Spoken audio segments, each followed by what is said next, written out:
Welcome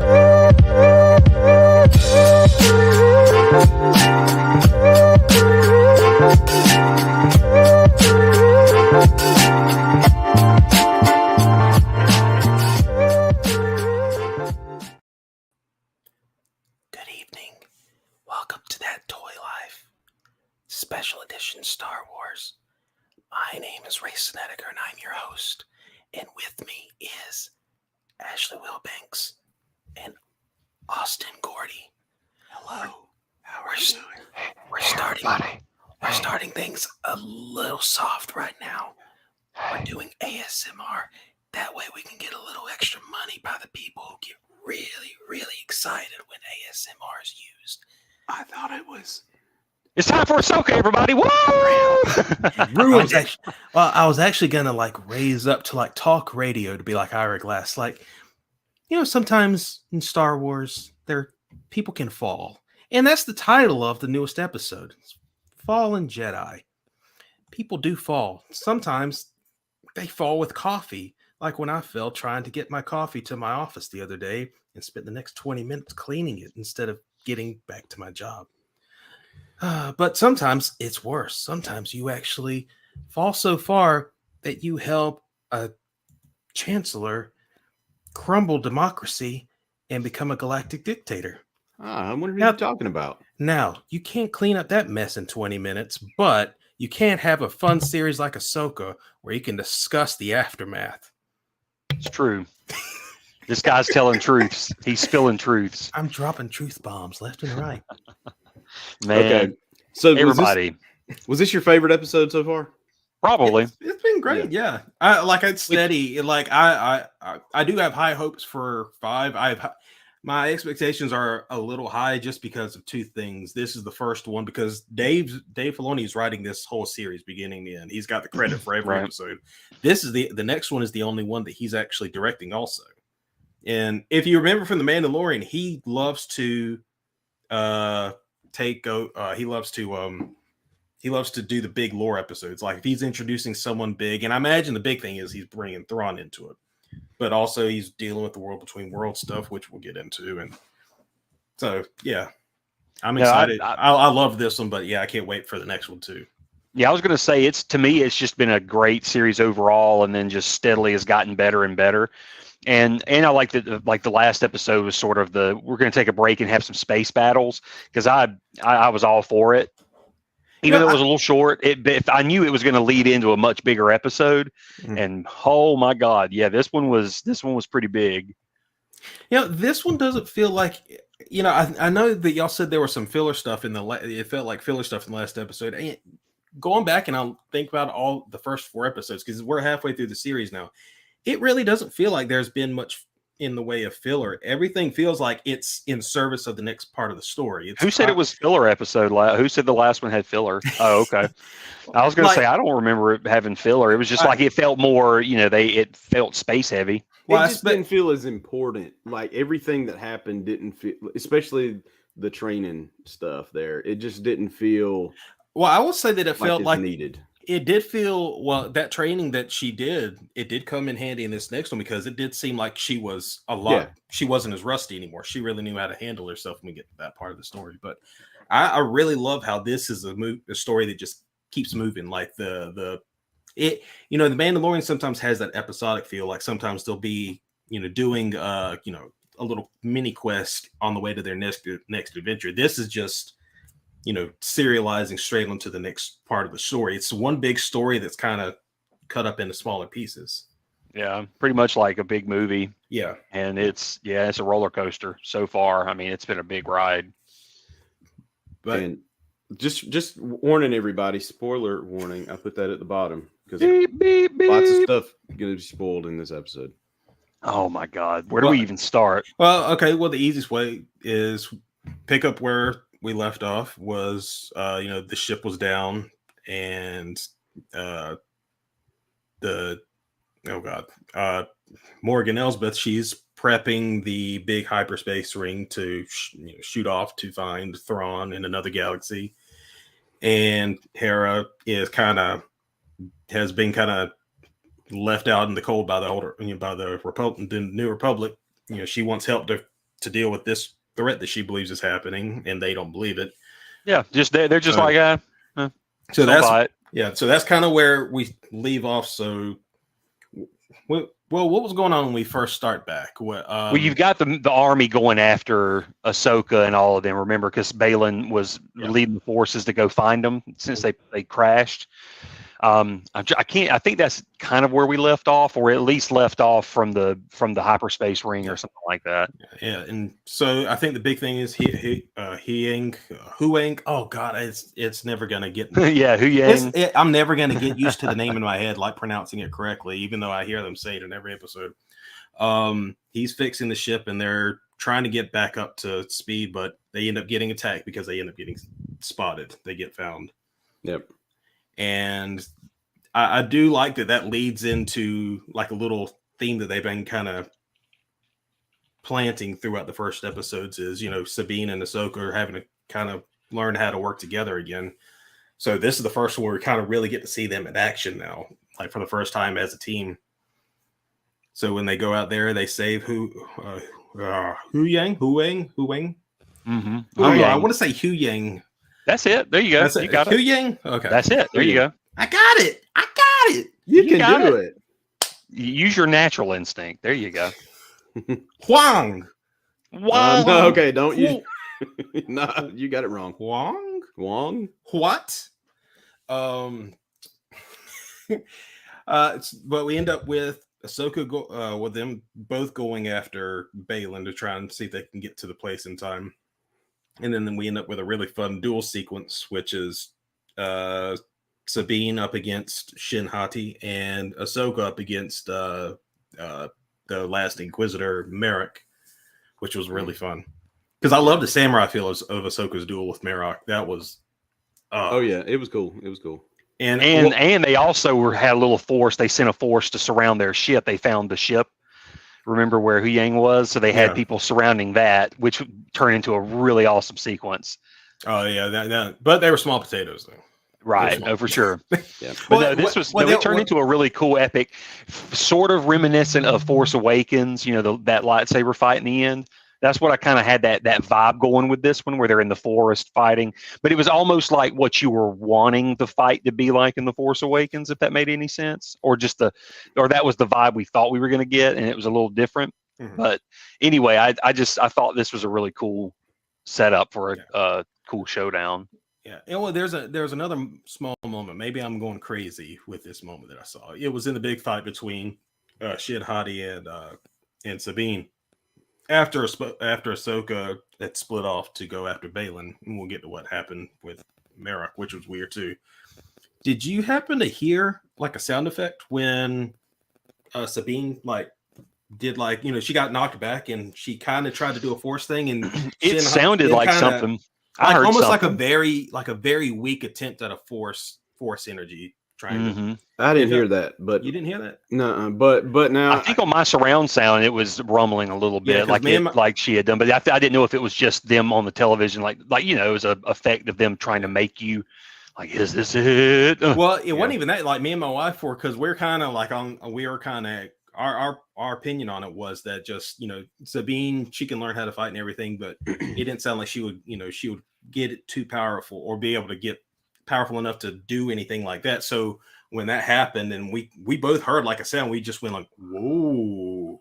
Because I was wondering if it was going to unlock and then blast like just this huge force blast. I like that it wasn't like that though. I like that wasn't the case, because the small thing was just as big, of a revelation. Because I swore I heard something and I was like, oh, there's a little bit of something there that But it's inevitable, because in the episode before, they made it a point to focus in on her trying to move that. What was it, a cup or something like that? Yeah, I mean, they did the long start small. Yeah, and she worked and it never worked. So it's going to eventually work. Yeah, the story seeds have been planted. Yeah, the story arc seeds have been planted. So it's a matter of whether or not it wants to proceed along or if it wants to subvert with the next beat. True, but I love that duel. But what did y'all think of the duel with Ahsoka and Merrick? Yeah. Great. Yeah, I mean, the duel's great. I think the tiny letdown. I'm glad. Let's like I said, spoiler warning. Can we go ahead and just talk about this? Because Sure. Marok just we all thought, okay, is he Ezra? Is he Star Killer? Is he? And he turns out to be just green dust dude. Yeah. Nobody. Well, it was basically like a zombie. It was a Dathomiri like a zombie. Okay, basically. that's what like I thought. They reanimate. Yeah. My assumption Which is even was more that maybe it interesting. was right. My assumption was that maybe it was an old dead Inquisitor that they reanimated. Mm-hmm. So that's, and that also, yeah. When that happened, I'm like, why did I not think of that? But I thought that was, it wasn't a letdown, but it was surprising because I guess it just caught us all off guard because I didn't see it coming. And then when it happened, I'm like, really? I should, because when they revealed Morgan as a Night Sister, I should have known that there was going to be more trickery like that. I didn't He connect the could green come smoke back. with that. Yeah, but that green smoke escaped and could do. I mean, it could have been just like a zombie boom and we're done. But I'm wondering if it's going to transfer to something else. But it wasn't glowy, right? Yeah, Usually when the dark. Night Sisters use their Force stuff, it is glowy green. That was sort of like a dark, cloudy, dusty green. Okay, well, devil's advocate for that would be this is the first time we're really seeing Night Sister magic in live action. So they could be going a little differently with it, a little more subtle. Nah, but when Morgan used her little powers to raise the map, though, it was glowy green. Yeah. So, I don't know. It's so pale because it's reanimating a dead person. It's not going to be so. It's not going to be so. I will say though but other than the after effects of it, I thought the fight itself was really nice. Yeah, I mean, a lot of great, samurai like Kurosawa style setups and stuff, and I love it. And I was already thinking, Ahsoka, come on, girl, you've already schooled an Inquisitor. This is no different. And so, I mean, obviously, it wasn't that big of a deal to her. So she took him down pretty quick, and then moves on to Balin. I love how the spinning, it tries to do the intimidating, the spin move. And it's like that. She's not impressed with that. Yeah. So Ahsoka always had those stances though? Those samurai themed looking stances and stuff. I just don't remember. I think this is probably something new that Dave is probably adding to her lore because she didn't have she had, if you look at her feet, the shoes that she wears are very ninja that those Asian old shoe styles of the toe and the rest of the feet. I mean, the toe is distinct. You can see the split in the shoe. Yeah. Especially samurai, like Japanese origin. Yeah, for sure. Yeah. And then her blades even are the same style. And then she's got the positions, the forms. Yeah, it sounds like it's very samurai-ish. Yeah. It sounds like he added that in as a new thing he wanted to do with the character being in live action to kind of make her a little bit more distinct from the rest of the Jedi that appear in Star Wars in live action. So are these the same lightsabers she had in The Mandalorian? Yeah, they were curved because I have the figure from her and it's the same design. There's little stuff like that I don't pay attention to that No, she doesn't get rid of her original lightsabers until the end of the end of the Clone Wars when she buries them with the people at Mandalore, like the clone troopers that she lost at Mandalore whenever Order 66 went down. Yeah, she basically just buries her lightsabers there, leaves them there, and Vader uncovers them later. So to him, he thinks she's dead or something, Yeah. But yeah, so that's when I guess she went and designed her own. In the book, in the Ahsoka book, she actually had parts of her blade, like she had everyone, like I guess anywhere she went, she would pick up pieces of stuff to build the hilt, and over time she built her hilts. Yeah. And then the crystals, I guess, she also tried to pick them up and stuff too. Well, she bled them in the book. Yeah, she bled them from the Inquisitor, right? Yeah, the Inquisitor that she had quit, that had to come after, and she killed the Inquisitor. So she took. That's right. So she took their kyber crystals and bled the corruption out of them. Right. Yeah, they become white after the corruption's been bled out. Well, the hilts look pretty slick. I mean, they look like modern and slick compared to like Luke's lightsaber.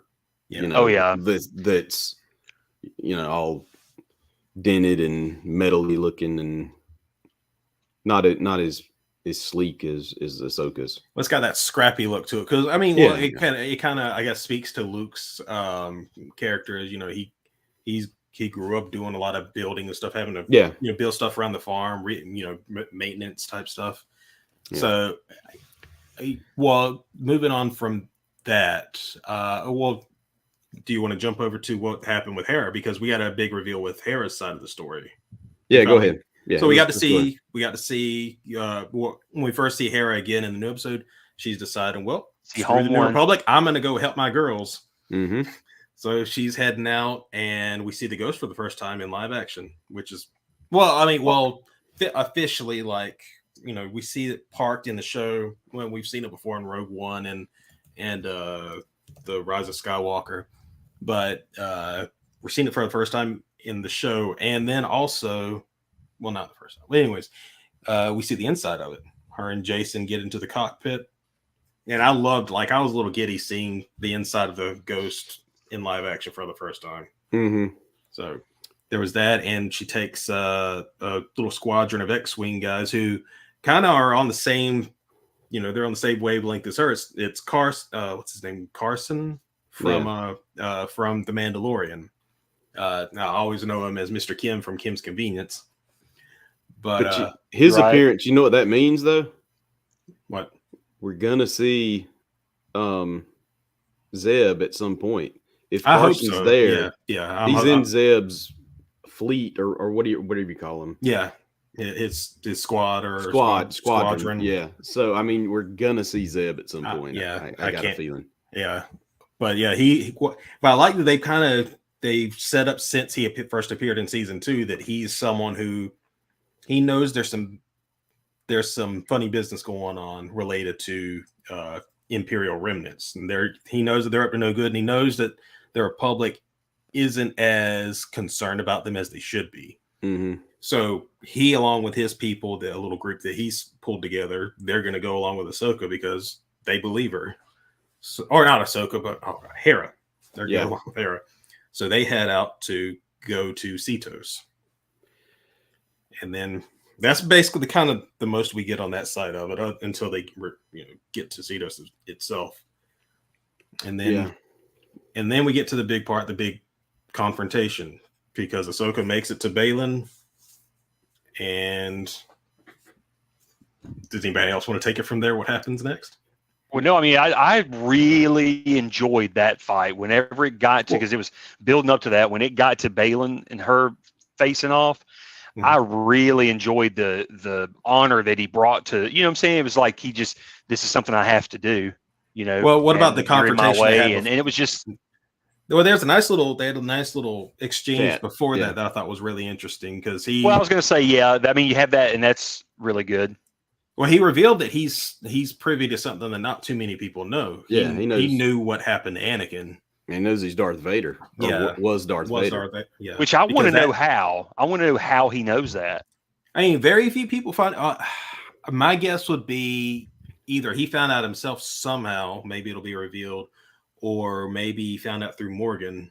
But it might be just one of those things that it's just left it's not so much the how he found out, it's the impact of someone else knowing and how it affects Ahsoka. How would Morgan know? Well, I guess Thrawn probably put 2 and 2 together. He's a smart dude. Oh yeah, it was always implied in the books that he had figured it out.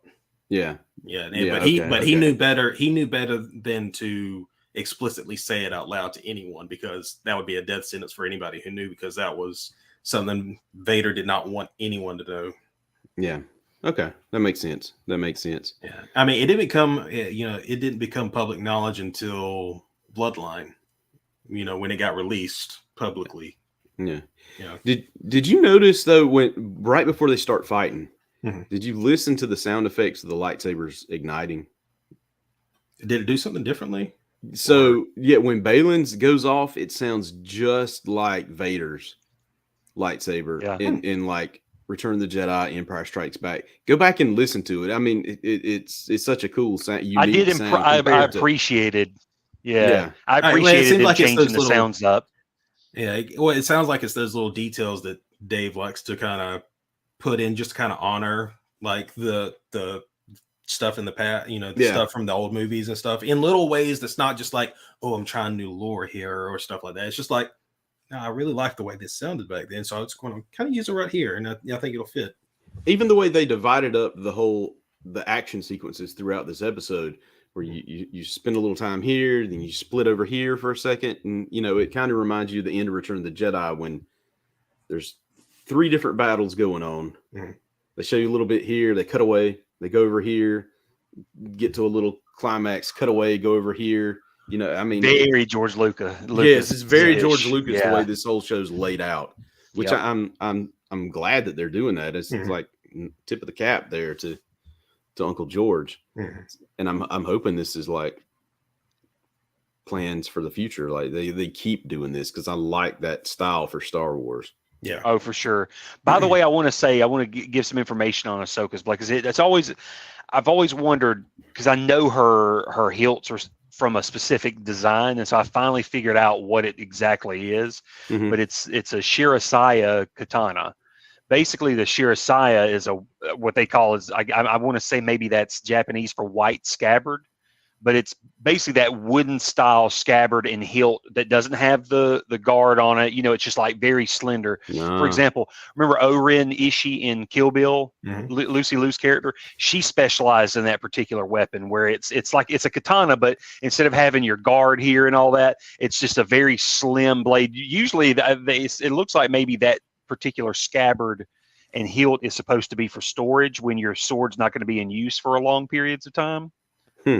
But I guess also people can prefer them over traditional hilts. I don't know, but yeah, that's what it looks like. Her hilt style is modeled after, is the Shirasaya style katanas.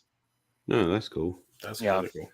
Yeah. So Shirasaya is basically, Shirasaya is the white scabbard, and then you have, or the Saya means scabbard, and then Suka means hilt. So the Suka and the scabbard, I guess, all go together.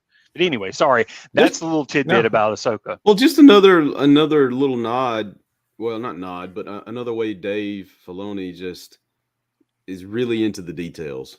Right. Especially when he gets on a theme. Like he's given Ahsoka the samurai theme. He's leaning into the old roots Lone of Wolf and Cub. Lone Wolf and Cub. Yeah, to me is what this is with her and Sabine. Well, I mean that's even kind of what the Mandalorian basically was. Yeah, that's true. Yeah, but it does lean into that samurai, because George was very heavily influenced by the old samurai, Kurosawa stuff.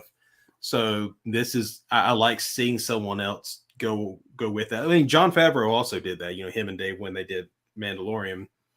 But I like that. He's really kind of made this more apparent as a theme for Ahsoka, whereas in the only main way we really kind of see that theme of Lone Wolf and Cub with Mandalorian is the fact that he's very much a loner, and he's he is going from place to place trying to survive, and he's got this kid that he's willing to risk his life for. But this is much more a lot more rooted, it feels like, in that influence of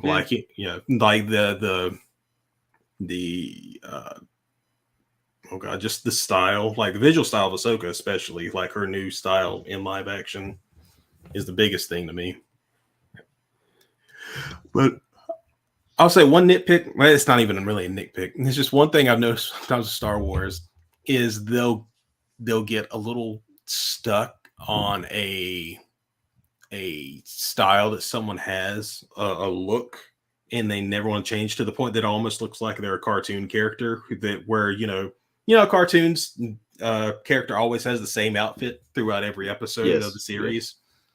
It sometimes is feeling like this a little bit with the Filoni Favreau shows, where I mean, it's a thing with Star Wars too. It's like nobody changes their clothes, nobody washes. I was a little surprised that Ahsoka still had the exact same outfit design that she has from the Mandalorian. I'm surprised they didn't do anything really new with it. It's just the same clothing. Well, she is. I mean, look at the Jedi. They pretty much wore the same thing. Yeah, all the time, sure. and it was just she's like their job, their uniform. Yeah, and I know she's not a Jedi, but It's more that thing is just sort of.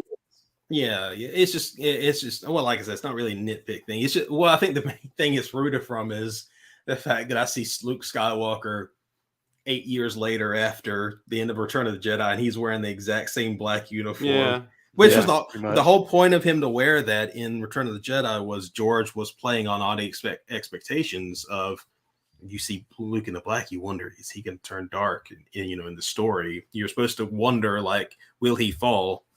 But part of that's fan service too. Yeah, because Star Wars needed that fan service. I could understand that for the first time, but I would have hoped at least by the appearance in the Book of Boba Fett, I would have hoped that there would have been something a little different to his style. Like we know he does eventually evolve to a more something that looks kind of like a mix of more modern stuff along with the Jedi robes that he has, like when we see him in the crate flashback, or his crate style that he has in The Last Jedi. So that's why I'm thinking it. Yeah, and plus, here's the thing: is I get what you're saying, because like Luke never changes his style, but watch Obi-Wan Kenobi. That dude's a homeless hermit in the desert 3 times, and that dude's he is Lady Gaga in that movie. Like he's got an outfit change every 10 minutes. He's got a blue work outfit. He's got a white I'm going to go save this girl outfit, and then he's got a pale I just got my butt kicked by Vader, and I got to finish this job. And then he's got a hero lightsaber. a hero Jedi outfit. Then he's got I'm a badass farmer outfit at the very end with goggles. He's like, that's all to sell toys. It's all to sell toys. I don't mind because, but I just had it in my head. Speaking of Ahsoka, I'm hoping that there's a Black Series figure for this figure, because I would like to get a figure of Sabine in the first episode. Yeah, I hope they do alternatives. There's the warm, like, she had that. I spoke about it in the last episode. She had a cut style that seemed very Ezra, kind of Ezra-ish, and the cool jacket, the long hair. I would love to get a figure of that. That'd be I agree. They should do an alternate of that. Yeah, they do alternates of the others. But no, they could do a fashion show of the Kenobi series where it's just model off all the seasons, all the seasons of Kenobi. I can't believe I forgot about that. Walking down I'm gonna give that show a lot more credit. It's just like variations on every outfit that he wears. It inspires its own fashion season. We call this the Ewan. Yeah. So right. But let's get back to the fight now, because the fight between Baylan and Ahsoka was something. It was pretty cool. Well, as a whole, I loved my main point with, like I mentioned in the beginning, I loved his style specifically because I noticed it when he's going through the ship in the first episode, mowing down people. Yeah. Very calculated, just sweeping, like he almost like a Darth Vader style, but not robotic. You know what I'm saying? Because Vader had to adopt that style because of his body. Yeah. Baylan is he just seems like he's just a powerful man. Yeah, it's like a bear almost. And when him and Ahsoka starts fighting, I was going to say that big little flip, little twist he does, and that big swing down on her was crazy. I'm like, okay, if it was me fighting him, it would have made me pee my pants a little bit, and I would have backed up. I'm like, oh, okay, big man's getting mad. But I actually one thing I really liked with this episode is it felt like it evolved from one of our little nitpicks of the first 2 episodes. Was I felt like this episode, the choreography was a much stronger, much more on point. Yes, and the editing of the fights was, following the fights and moving around the camera shots, much more clear to follow, and it didn't feel stiff as I didn't really feel much stiffness, if any at all. With the maybe it's a thing. Maybe it's it was a on their agenda where they're like, we want the fights to progress throughout the series. Like we want it to start small. We don't want to blow our wad in the first episode. Yeah. And so maybe that's what they're doing, is they were just trying to progressively making them better and better. And then by the end episode, we'll have just crazy Duel of the Fates flipping and 4 General Grievuses in the mix. And we can't see the screen. Your TV's auto correcting because all the lightsabers on the screen. Hu Yang was gonna get 4 lightsabers, and he's gonna start going to town. Oh God, man! Which was a fun little. That was a fun little. He had a fun little fight sequence, which was really cool. Oh my God, yes! He had this really cool. It was almost like a Wing Chun inspired fighting style, where it's like real close to the body and like he even makes defensive his back arms. Yeah. That was really inventive. I was so happy about that. Yeah. But back to the Balin fight. So they fought, and Shin Hati had to run from Sabine because Sabine kind of put her on the back heel. I think she knocked her lightsaber away, or did she damage the saber? She knocked it away. I think. And with the Force thing, she used her dart. She did it, and then she realized it didn't do anything. And then she did that, and she knocked it away, and Shin Hati bailed. Yeah, but unfortunately, when she showed up at the Balin Ahsoka fight, Ahsoka's first thought, seeing her comeback, that doesn't bode well for Sabine, because she. I think that changed the tide of the fight between her and Balin. She lost her cool. She lost her calm the first time since the beginning of the series. This character who's been eternally calm throughout everything that's been thrown at her. Yep. She's thrown off her game. She's actually, oh no, and she kind of has that Anakin influence kind of comes out a little bit. She starts she force grabs the girl and slams her. Probably that's also why but I'm kind of hoping that we do have a little more of this, or I hope that that's what this was because think about it, guys. She was Snips. Yeah. And that's where she came from. And to see her as just a perfect Jedi Master or non-Jedi Master all the time, like a perfect character, would get tired. It's going to get tiresome to me. Mm-hmm. But I love the fact that she's starting to show some cracks. Mm-hmm. But man, when she pushes Shin Hati, it almost gave me flashbacks of episode 3 when Dooku had to just get Obi-Wan out of the fight. He's like, I'm sick of this. Blah! Mm-hmm. So I'm like, dang, Ahsoka. I'm like, Jesus. I like it because it's kind of playing into that theme of an issue that kind of permeated through, when she was brought to the Clone Wars, it kind of permeates into the idea of that trio, Anakin, Obi-Wan, and Ahsoka, is personal failures. And, Obi-Wan's biggest personal failure was Anakin. And, Anakin's own personal failure, in his own eyes, it was, abandoning his mother to die, and she died, and he blamed himself for that, and that brought a lot of issues and darkness out of him. So I bet that, this seems like this is a big moment it was almost a big moment for Ahsoka, because she thought that, Sabine had died, and she almost lost it. So I'm wondering if that's going to play into how the episode ends, which we'll get to. But I think I think some of this, though, is another bit of that subverting expectations, because Sabine does go along with Balin. Yeah. Right. Which was an interesting move.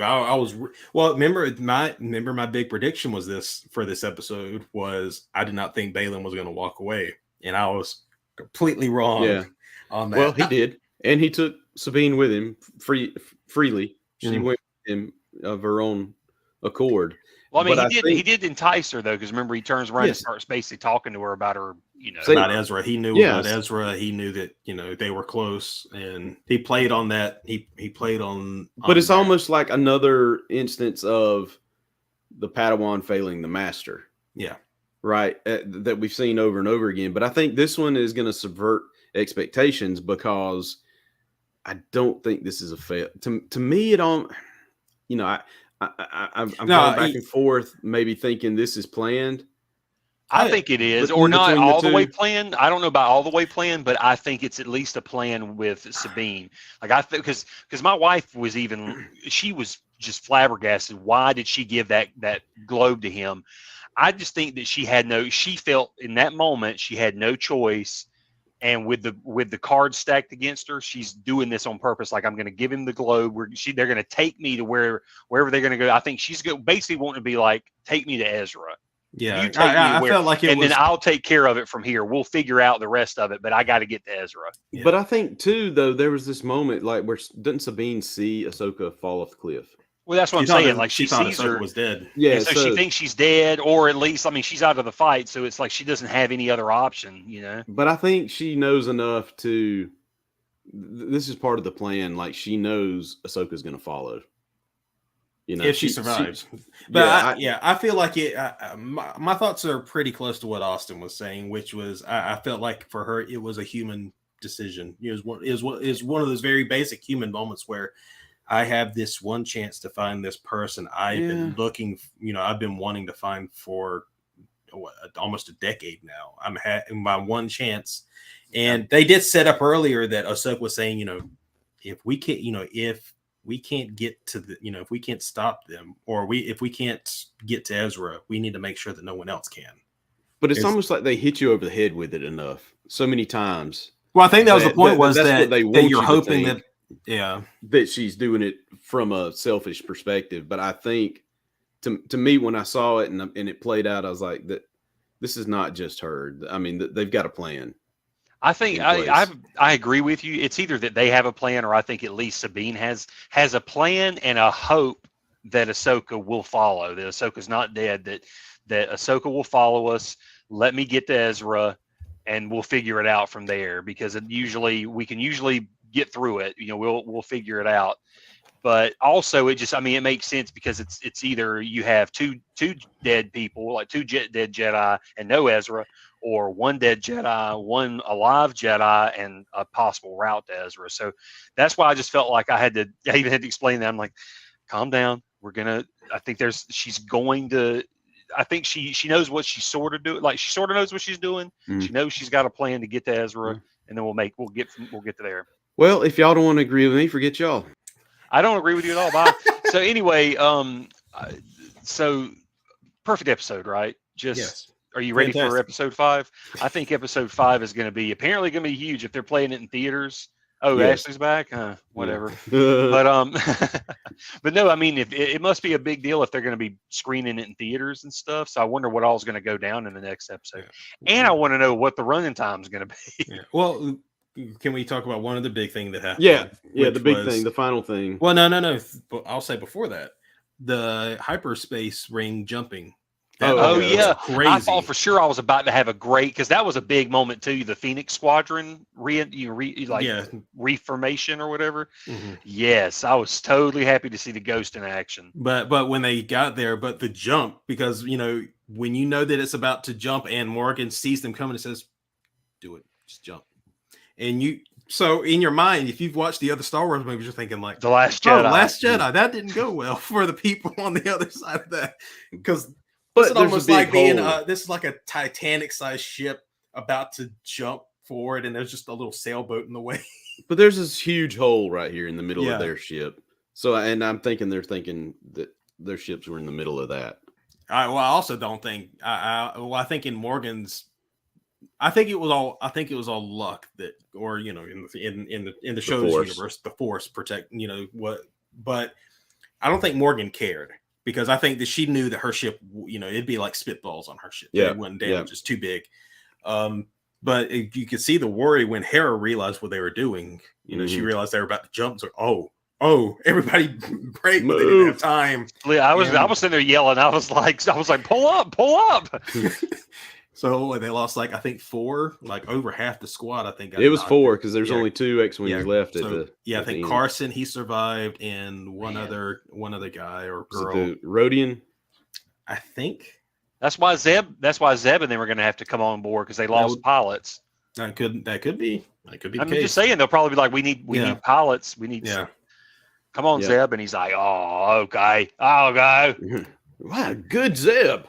But that was a pretty wild moment to see that happen again, and a different outcome of it. Yeah. But and then the big thing was Ahsoka falls after the duel off the cliff. We thought I had no clue that this was where I was going to go. Me either. And I'm very curious as to if there's going to be an explanation for how we get in this area, because Ahsoka, we see her kind of waking up because it drifts away from the ocean and then kind of fades into her waking up, and it's very glowy under her. And isn't that normally okay? Spoiler alert: she falls into the world between worlds. Is it the world between worlds? Yeah, it's from the place from Rebels. That's what it looks It definitely like. looks I mean, like everything. it. Now, whether or not it actually is, that I guess what, that's debatable. But right. But what I was it going to say, presents it as the world. Yeah, but what we know from the world between worlds is that you can be pulled into it. So maybe while she was falling, someone from the world between worlds pulled her in, sort of like how Ezra saved her. Yeah. So I'm wondering if that happened. That I mean, because we're talking about how would she have gotten into that realm? Because it is weird. Because and to me, I'll be honest with you guys, I like the idea. I mean, I like the idea of them playing with the idea and the concept and playing with the the show of Rebels and stuff. At the same time, I feel like this concept is is volatile. Like it's like J.J. Abrams playing with transwarp drive type stuff. It's like or transwarp beaming. Sorry, not transwarp drive. Transwarp beaming. You can't. It's too perfect, and you can't. You have to be careful with it. Yeah. So I'm like, okay, all right. So how can we work around that? But I'll say this, because I do trust that Dave will handle it, because he came up, he's kind of he's the one that brought the concept in, and when he first introduced it and he's used it throughout, in Rebels, it was really used with care, because you're talking about something big that can diminish the impact of a show. Because exactly, that's why I'm like, the concept of time travel can bring about some really, or it could lessen the impact of things. Well, it's just like that. See, there was the rumor before, which I'm pretty sure has no basis in reality, but there was the big rumor one time where they were going to use that world between worlds to reboot the sequel trilogy or reboot the franchise because things didn't work out. So they were gonna reboot it somehow using that. And I'm like, that would have been the absolute worst way to use that device. Because like you said, when Filoni put it in Rebels, it's very carefully used. Yes, he saves Ahsoka using that device, but at the same time, it's in a very humble or very first off, a good way. I'll say this, because there were two big moments with it. The first time it's used, because when Ezra goes in there, the first time it's used is to save Ahsoka from Vader.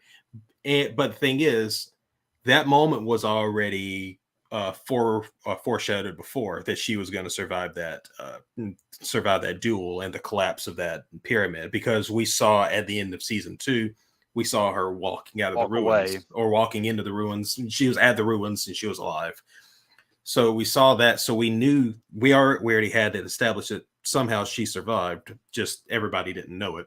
So that was their way of kind of, making it okay that, he pulled her out of it, and she, and then they put her back, in a place later on in that same little time area. And then they played with it the other way, which was he saw a chance to save Kanan. And then he realized the gravity of that, of that decision would be bad, because he would lose everyone that he was trying to save. He was trying to save Ezra, Sabine, and Hera, most of all. So, taking him out of that would have, undid what his sacrifice actually meant. And I love the beauty of that. So I don't, if there's anybody I would trust with helming this concept, at least currently, I think Dave will handle it with care. Yeah. Oh yeah. No, and that's why I'm like, we'll get these moments. I guess we'll get the moment with Anakin, because we're revealed that Anakin's there. And a very, very shiny and CGI. Yeah. I think the problem with it, and I've looked at it several times, I've gone back and watched it, is the eyes. His eyes are not dark like that.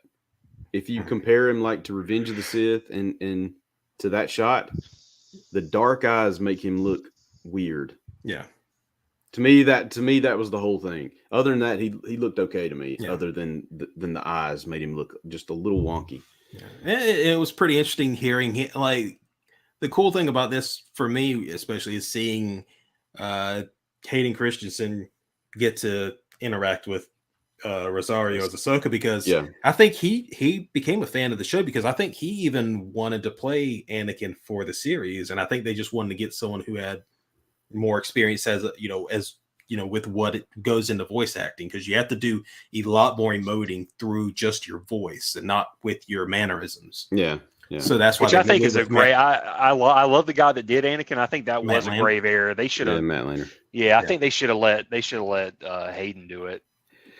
But hearing him actually get to kind of interact with this character, because he was a fan of the show, wasn't he? Yeah. I don't know for a fact, but yeah, him like actually getting to say these things that became, staples of like the character relationships in the Clone Wars. His nickname for her, Snips, and hearing him say it was pretty interesting. It was kind of interesting and new. Definitely new, because I'm like, wow, he said Snips. Yeah. So he said, I didn't expect to see you here this soon. Yeah. That's I'm curious, what's your speculation on this? I had one thought, and then when I learned today that next episode is going to be a theatrical release as well, there's got to be something big, something earth-shattering, Star Wars changing big that happens in this episode. Mm-hmm. What if it's Ezra? What if Ezra did that again? What if he was on the other side, found another portal into the world between? Ezra's just camping out in the world between worlds. He's got like a little. And then he's like, "Oh, he's like, crap! Ahsoka's gonna die again." And he goes to save her again. He's like, "I'm sorry, it's habit. It's habit." Ezra's not big enough for Star Wars changing. I almost want to say, and I don't want to go. Don't put me on record on this. All right, turn the recording off. I'm wondering if they're going to bring Anakin back. Nah. Oh, like bring him out of the world between. Yeah. No. They better just not. Just like with what Dave did with Kanan, bringing him out of that, it takes away what he did, in the end to save his son. Does it though? I mean, the changes are going to be too far reaching, and in a way that I think we're going to think big. We're going to think big picture here for Disney. We're going to think studio wise. It's going to be too far reaching for Disney to want to deal with, because that means that they're going to have to exercise the original trilogy itself, because that means it makes no sense for Vader to exist anymore if Anakin's brought out. What if nobody knows Anakin's brought out and they go off to this new galaxy and they never return? But then you're playing with time travel rules of, well, no, he has to return at some point. Not time travel. They're just going to a different galaxy. And but if shop in a different galaxy. Okay, but I'm thinking about causal theory. Okay, we're gonna get heady here with time travel. Causal theory here, because that's Hayden. That's Anakin. Around episode 3. So this is before his fall of Vader, after the Clone Wars have started. He's gotten his silky locks that all the girls fallen for. Yeah. So we're taking him out of here. We're taking him out of that era, and then we're moving him to another galaxy. I think where they're at now, Hayden's just a Force ghost. Yeah, that's what I was going to get at. That's what. I think he's a Force ghost, but I think in some way they're going to pull he's going to come out of that. Like through somehow the Force. Mm-hmm. But would you want that to happen though? How about this? I don't know. I'm almost willing to say that I think Star Wars needs something like that to bring a huge change, to get the sequel bitterness out of fans' mouth and to reignite Star Wars. I think if they just resurrected Luke, it would have fixed everything. I really do. I just think killing Luke off the way they did, it created really bad blood with the fans and him, I think. With the way that ended. Yeah. I'm just saying, I'm not saying I hated it. I'm saying in terms of if you want to fix a relationship, they should have just found a way to resurrect him by the third movie and just kind of fix whatever they did in the second one. So, so I was devil's advocate of resurrecting Luke, because Star Wars, as much as people want to try to say that nobody dies and stuff, because I would love to even make an episode of like whether or not that's really a thing that people think it is. It's just they think about the few times that it happens and think that it happens all the time. Like nobody's death matters anymore because everybody comes back. Star Wars, for the most part, when you think about it, you're dead. Yeah, the deaths stick. Now, whether or not you can transcend, spiritual barriers and become a Force ghost, that seems like it's reserved for highly Force sensitive Jedi people, like Obi-Wan Kenobi and Yoda, and possibly Anakin and Qui-Gon and others. Deaths usually stick. Han died, Vader died. Their physical forms die. The only time we've seen an actual successful resurrection was not even by a protagonist. Okay, we'll get into that. There was one. Okay, so there's two. I'll give him two, but one only happened because it was in such a short period of time after. Well, I won't say Darth Maul because it was retconned that he didn't actually die. Yeah. Okay. Yeah. True. But I'll say one person who did fully die and was resurrected, Palpatine. His body was vaporized. His spirit transcended somehow because he needed Rey's. He needed his DNA. I guess his DNA. Someone. Yeah. He needed power because what it ended up being, I think, in the Rise of Skywalker was the power of the dyad that kind of completely brought him back. But it was presented as it's not a good thing. And when you come back, you are not the state of a person that you were before. He was this ghastly, ghoulish looking. Since they played with that, story, why I would have been fine with resurrected Luke. If you can resurrect the Emperor, resurrect Luke as a yin to the yang. You know what I mean? But do it, even like I was thinking, if they brought him back and then make him like the Obi-Wan Kenobi, where he's the old mentor that'll operate or the Yoda that operates in the background or something. Well, I just feel like it probably would have settled some of these hearts. Y'all remember Ahsoka dying? Yeah. It was on Mortis. It was in the Mortis arc. Yeah, I forgot. Oh, yeah. But I would say that was a special case. I mean, you're talking about these were like demigod type things that brought her back. That was weird. And they wanted Anakin. And here's another thing. Anakin is the chosen one. Anakin, to me, there's still nobody else. Luke's not the chosen one. Rey is definitely not the chosen one. Anakin is the chosen one. I was going to bring up that she's the other person who's been brought back from dying. Yeah, but I would say like that's another part of the death is it is presented in one way that I do feel like when you're transcending concepts of death in a story, there needs to be a cost. For something that big, and for Rey, it was, it was Ben. Unfortunately, that was sad. His penance for all the evil that he did was to give up, to give up his life force to bring her back. The good, what represented good again, which made him a Jedi in the end. Yeah. So, I think Dave can, I think he'll handle it with care with whatever he does. I don't know if I buy that there's going to be a full resurrection of Anakin, but I do think that there is going to definitely be, I hope at least, there is a difficult conversation to be had between him and Ahsoka. That's what I'm sure. And not like, because I know people are seeing them reunited and they're thinking wholesome, I saw someone say like, oh, that made my heart flutter when he called her Snips. Yeah. But I feel like they're just like with Anakin and Obi-Wan and their confrontations in the Obi-Wan Kenobi show. There's a lot of heartache and pain between them that's gone unsaid for a long time. So I would like that. I hope that that's addressed. And I don't know. I have a bit of faith that Dave, he always has a way of being very satisfying in his storytelling and how things play out. Mm-hmm. So I'm hopeful that it'll play out like that. Cause I do want some kind of I want Ahsoka to get closure, whether it's good or bad. For what went down with Anakin, because it's just going to be tough to get. I just wonder how that conversation will go down, because also keep this in mind, if she's talking to Anakin as a Force ghost, when you're a Force ghost, you're one with the Force. I feel like you're a superior being at a certain point. Even with, look how Obi-Wan communicated with Luke, and I mean, it was just sort of like, you just don't get it yet. It's okay.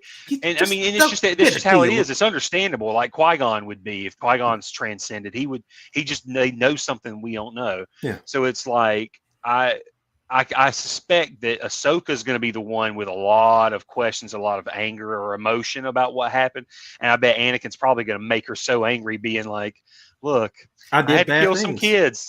I had to stab some Yinglings." Yeah. And then it's like he spreads out his arms, and all of them around. It's like, we forgive him, Ahsoka. Yeah, we forgave him. Why don't you? Like, we had to die for you. We run around the maypole. But it is going to be frustrating to be like, why did you do this stuff? Well, it's just how it all works, right? You know, you're like, shut up, like, stop. Just, stop being like it's not the Force. You were an evil person. You're right. Yeah. That's part of the difficult conversation I would like to appear is that, I would like him to have someone confront him on that toughness. Because, it's going to happen. That's what I'm hoping for, is because we saw Obi-Wan confront Anakin within Vader, and that was something we really did get to see, within Vader until maybe a glimpse in Return of the Jedi.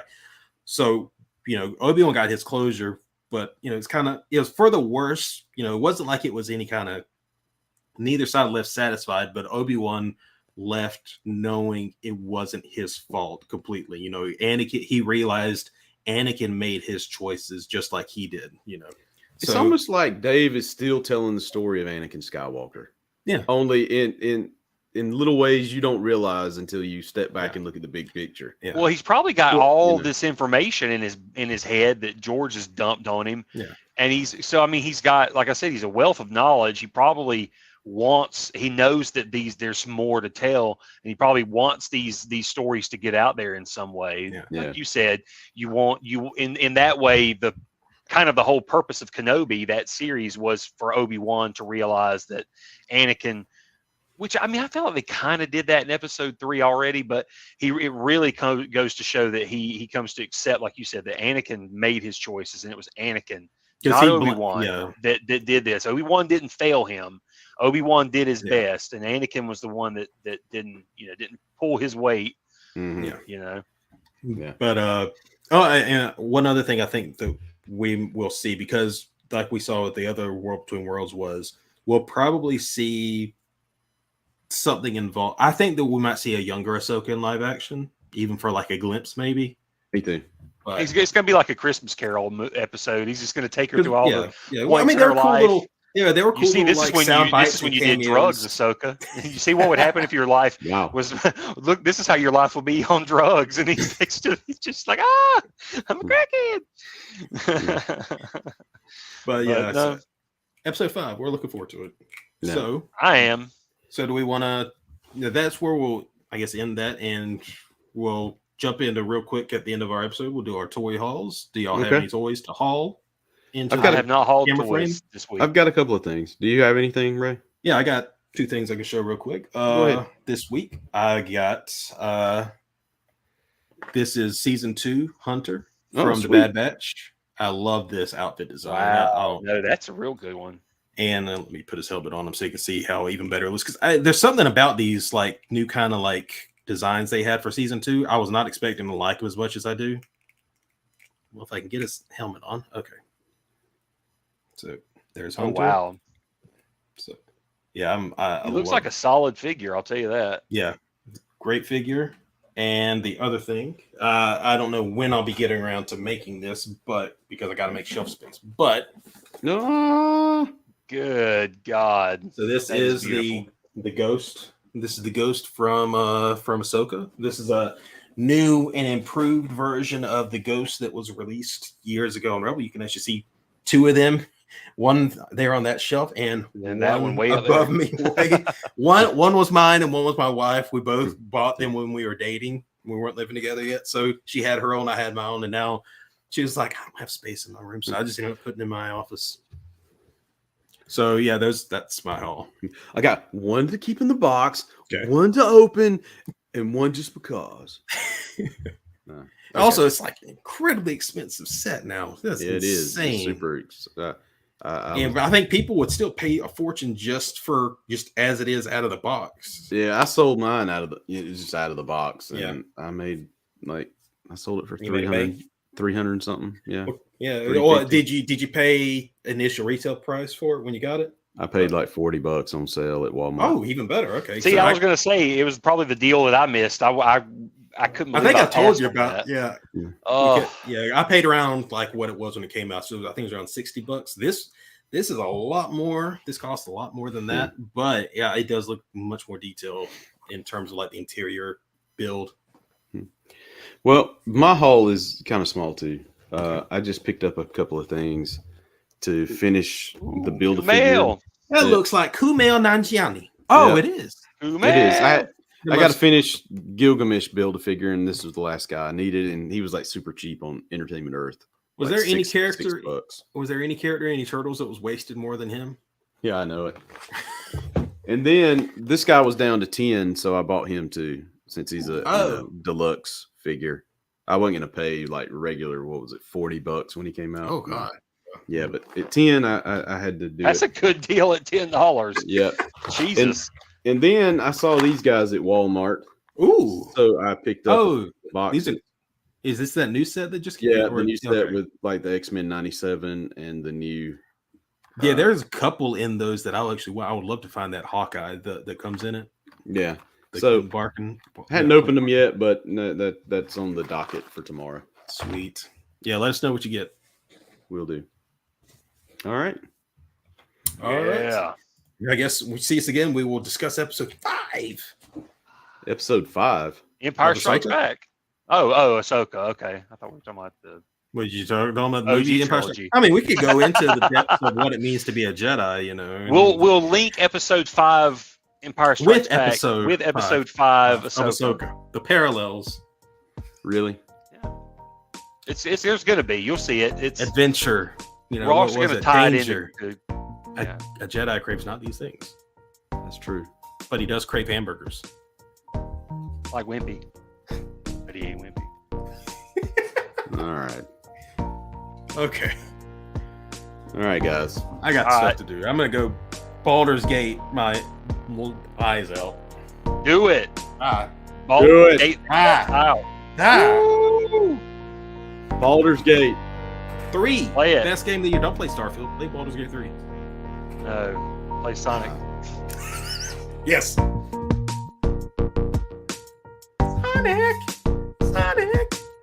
Did I go fast? We can still hear you.